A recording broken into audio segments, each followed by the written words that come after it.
4. Carefulness. 1. The children of the conqueror, who thus have firmly grasped this bodhicitta, should never turn aside from it, strive never to transgress its disciplines. 2. Whatever was begun without due heed, and all that was not properly conceived, although a promise and a pledge were given, it is right to reconsider. Shall I act or not? 3. Yet what the Buddhas and their heirs have scrutinized in their great wisdom, I myself have probed and scrutinized. Why should I now procrastinate? 4. For if I bind myself with promises but fail to carry out my words in deed, then every being will have been betrayed. What destiny must lie in store for me? 5. If in the teachings it is said that those who in their thoughts intend to give a small and paltry thing but then draw back will take rebirth as hungry spirits. 6. How can I expect a happy destiny if from my heart I summon wandering beings to the highest bliss, but then deceive and fail them? 7. As for those who, losing bodhicitta, lead others nonetheless to liberation, karmic law is inconceivable and only understood by the omniscient. 8. This failure, for the Bodhisattva, is the gravest of all downfalls. For should it ever come to pass, the good of every being is thrown down. And anyone who, for a single instant, halts the merit of a bodhisattva wanders endlessly in evil states, because the welfare of all beings is reduced. 10. Destroy a single being's joy, and you will work the ruin of yourself. No need to speak of bringing low the joy of beings infinite as space itself. 11.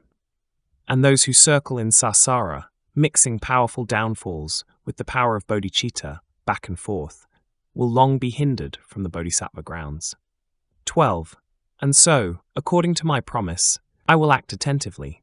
From this day forth, if I now fail to strive, I'll fall from low to even lower states. 13. Striving for the benefit of all that lives. Unnumbered Buddhas have already lived and passed away, but I, by virtue of my sins, have failed to come within the compass of their healing works. 14. And this will always be my lot if I continue to behave like this, and I will suffer pains and bondage, wounds and laceration in the lower realms. 15. The appearance of the Buddhas in the world, true faith and the attainment of a human form, an aptitude for good, all these are rare. When will they come to me again? 16.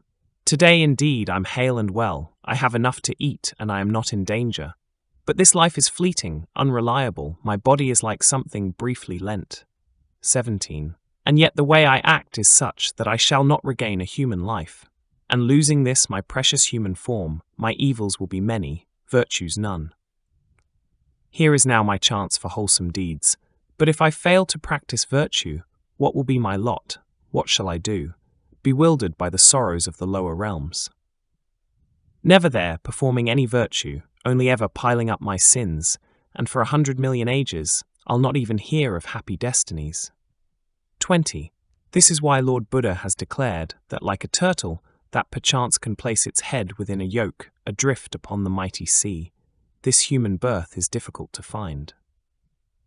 21. If through the evil action of a single instant I must spend an aeon in the hell of unrelenting pain, the evils in samsara stored from time without beginning, no need to say that they will keep me from the states of bliss. 22. And mere experience of such pain does not result in being freed from it. For in the very suffering of such states, more evil will occur, and then in great abundance. 23. Thus, having found this moment of reprieve, if I now fail to train myself in virtue, what greater folly could there ever be? How more could I betray myself? 24. If having understood all this, I'm stupidly despondent still, then at the moment of my death, my sorrows will be black indeed. 25. And when my body burns so long, in fires of hell so unendurable, my mind, there is no doubt, will also be tormented, burned in fires of unendurable regret. 26. For it's as if by chance that I have gained this state so hard to find, wherein to help myself.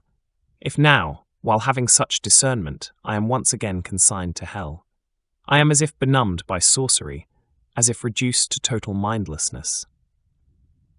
I do not know what dulls my wits. Oh, what is it that has me in its grip? 28. Anger, Lust, these enemies of mine, are limbless and devoid of faculties. They have no bravery, no cleverness. How then have they reduced me to such slavery? They dwell within my mind, and at their pleasure injure me. All this I suffer meekly, unresenting. Thus my abject patience, all displaced. If all the gods and demigods besides together came against me as my foes, they would be powerless to throw me down to fires of hell of unrelenting pain. 31. And yet the mighty fiend of my afflictions flings me in an instant headlong down, to where the mighty Lord of mountains would be burned, its very ashes all consumed. O my enemy, afflictive passion, endless and beginningless companion, no other enemy indeed is able to endure so long.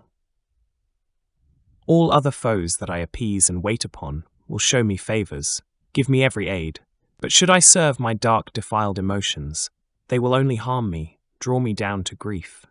34. If thus my ancient and unceasing foes, the wellspring only of my growing pain, can lodge so safe within my heart, how can I live so blithe and fearless in this wheel of life?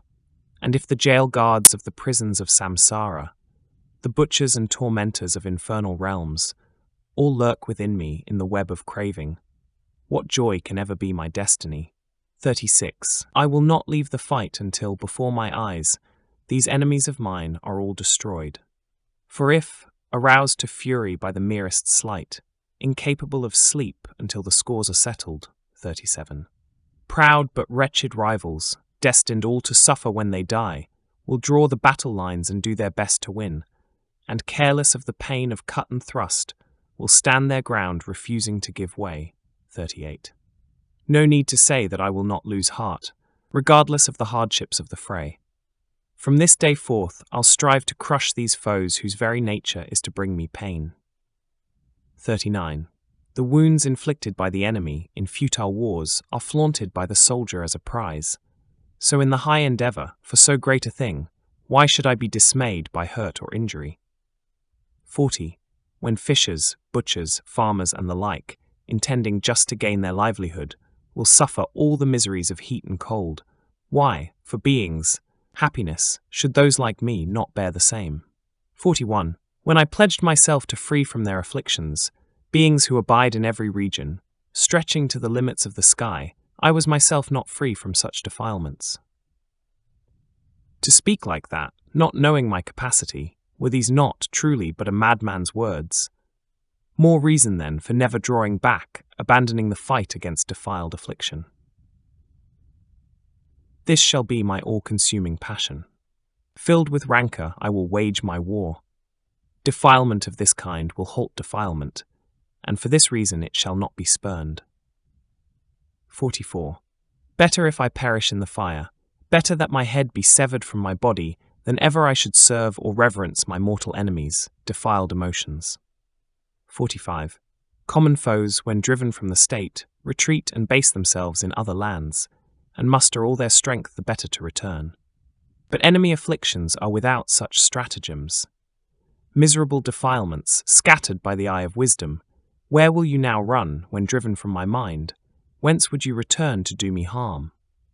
But oh, my mind is feeble, I am indolent. 47. Defilements are not in the object, nor within the faculties, nor somewhere in between. And if not elsewhere, where is their abode, whence they inflict their havoc on the world? They are simple mirages, and so take heart.